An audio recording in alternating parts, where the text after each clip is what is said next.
আসসালামু আলাইকুম ওয়া রাহমাতুল্লাহি ওয়া বারাকাতুহু। প্রিয় দর্শক, কেমন আছেন? আশা করি সবাই ভালো আছেন। বরাবরের মতন আবারও একটি নতুন ভিডিও নিয়ে আপনাদের সামনে হাজির হয়ে গেলাম। আশা করি সবাই ভালো আছেন। যদি আমার চ্যানেলে নতুন হয়ে থাকেন অবশ্যই চ্যানেলটি সাবস্ক্রাইব করে পাশে থাকবেন। আপনার মূল্যবান মতামত আমাদেরকে অবশ্যই জানাবেন। তো আজকের ভিডিও হচ্ছে সেই ভাইরাল ভিডিও, যে ভিডিওতে গান গেয়ে ভাইরাল হয়ে গিয়েছিল সেই ব্যক্তিকে নিয়ে আজকে আমাদের টপিক আলোচনা। গজলটা কি ছিল? ও আহমদুল্লাহ তুমি ক্ষমা চাও না।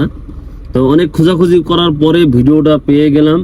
অবশেষে উনি মোটামুটি একটা ক্ষমা চেয়েছে, আমার এই গানটা গাওয়া ঠিক হয়নি, ভুল হয়ে গেছে, এরকম একটা ভিডিও ভাইরাল হয়ে যাবে আমি বুঝতে পারিনি। তো ওনার কমেন্ট বক্সে 18,000 কমেন্ট পড়েছে, একটাও ভালো কমেন্ট হয়নি। সবগুলো শুনবো তার মুখ থেকে। আমরা ধৈর্য সহকারে পুরো ভিডিওটা দেখবো, তারপরে ইনশাল্লাহ কমেন্ট করব। একটা শেয়ার দিয়ে লাইক দিয়ে আমরা যাব ইনশাআল্লাহ।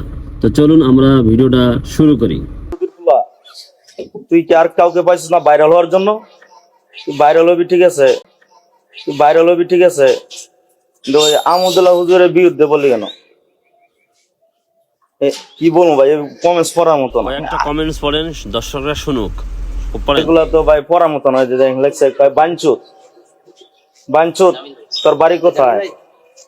তুই কি আর ওই বাপ্পারাজের গান নকল কইরা তুই আহমদুল্লাহ হুজুরের শায়েকের গজল বানাইছস? তুই কি বাপ্পারাজের মুরিদ হইছস? ইনি হচ্ছে তাহেরি হুজুরের মুরিদ, তাহেরি ভন্ডর মুরিদ। তো আমরা কমেন্টগুলা, মানে কি সুন্দর সুন্দর কমেন্ট, সব কমেন্টগুলো আমরা শুনবো, তার মুখ থেকে আলোচনাগুলো আমি শুনবো। চলুন আমরা শুনি। ভাই এগুলো পড়ার মতো ভাই কমেন্ট? না না, যে কমেন্টগুলো লিখছে এই কমেন্ট পড়া আমার দ্বারা সম্ভব না।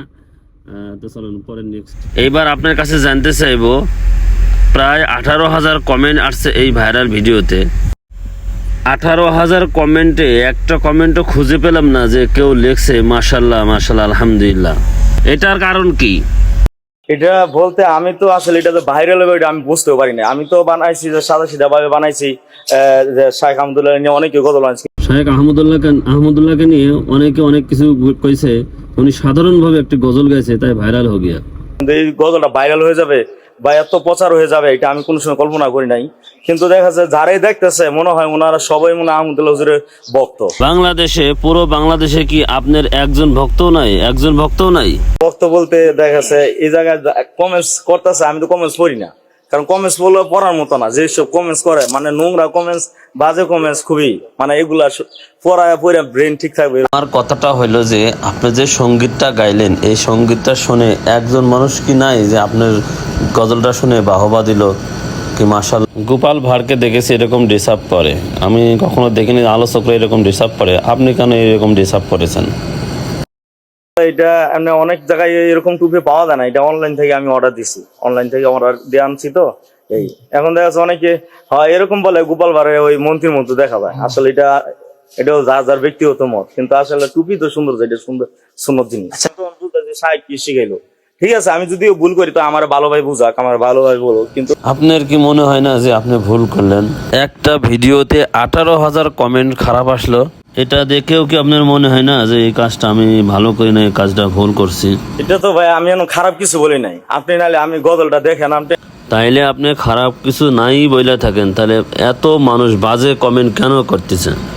এটা মিডিয়া জগৎ ভাই, মিডিয়াতে তো আসলে আমি প্রমোট পাবো নাকি না পাবো এটা ভাবছি না। আর এটাতে আমি চিন্তা করছি যে ভালো বলবো না খারাপ বলবো এরকম আমি ভাবছি না। তো হঠাৎ করে এই যে যারা ফোন দেয়, এই যে হয়তো দেখছেন এর ভিতরে ফোন আসছে, আপনারা দেখছেন তো, এই যে বিভিন্ন লোক ফোন দিয়ে সব বাজে, না বুঝলে আমার বলুক, আমি বুঝাই।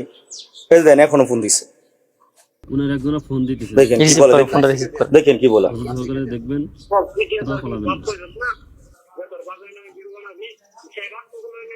জি জি, কে ভাই?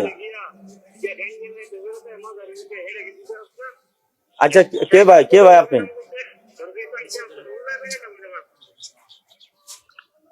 কে? হ্যালো ভাই, এইভাবে ফোন দিয়ে আসছে, মানে রিসিভ করলে এই অবস্থা। এখন ভাই বলেন আমি কি বলবো, যে আমি বলবো যে হ্যাঁ আপনি আমি ভুল করলে আমাকে সাবলীল ভাবে বুঝান, কিন্তু এই যে গালি গালাজ করতেছে, এইভাবে গালি গালাজ শুধু গালি গালাজই কমেন্টস করতেছে, এখন দেখা যাচ্ছে আমি কি করবো। আমি যে আহমদুল্লাহ সাহেবের পাইতাম তো সামনে গিয়ে হয়তো গিয়ে আমি ওনার কাছে গিয়ে বলতাম যে ভাই শায়েখ আমার ভুল হয়ে গেছে, আপনার বক্তব্যদের বলে দেন আমার যাতে ভুল হয়ে গেছে। তো এখন তো ভাই যে অবস্থা, এটা তো ট্রেন্ডিং হয়ে গেছে, ভাইরাল হয়ে গেছে ভিডিওটা। আপনার তো তওবা করা উচিত।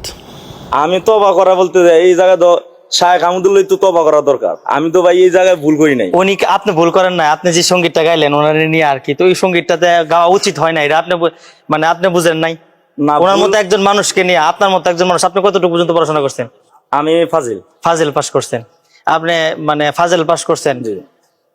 ফাজিল পাস করছেন আপনি, আর উনি কত বড় একটা আলেম। আমি তো বলছি ভাই যে আলেম তো ভাই ভুল হইতে পারে, যত বড় মস্ত বড় আলেম হোক ভুল হইতে পারে, ঠিক আছে। তো ওনার যখন ভুল হইলো এই জায়গায়, যে উনি যে জায়গায় বললো যে 40 বছর পরে নবুয়ত পাইছে, তো এই কথাটা তো আমিও মানি বা সবাই মানে, নবুয়ত প্রকাশ পাইছে রাসূল, এটা সবাই মানে। ওনার এই পুরো বক্তব্যটা আপনি শুনছেন? জি জি শুনছি। এমন উনি যে পরে বলছে যে 40 বছর আগে উনি নবী ছিলেন না, আমাদের রাসূল নবী ছিলেন না। আমার যে জিনিসটা হলো ফ্যাক্টরটা এই জায়গায়, যে সমস্যাটা উনি যে বলছে 40 বছর আগে আমাদের নবী ছিলেন না, এই জায়গাটা আমি মানতে পারি না। এই জন্য আমি ওনাকে বলছি যে শায়েখ আপনি তওবা করেন, ঠিক আছে, এই জায়গায় আপনার ভুল হয়েছে, ভুল হইতে পারে।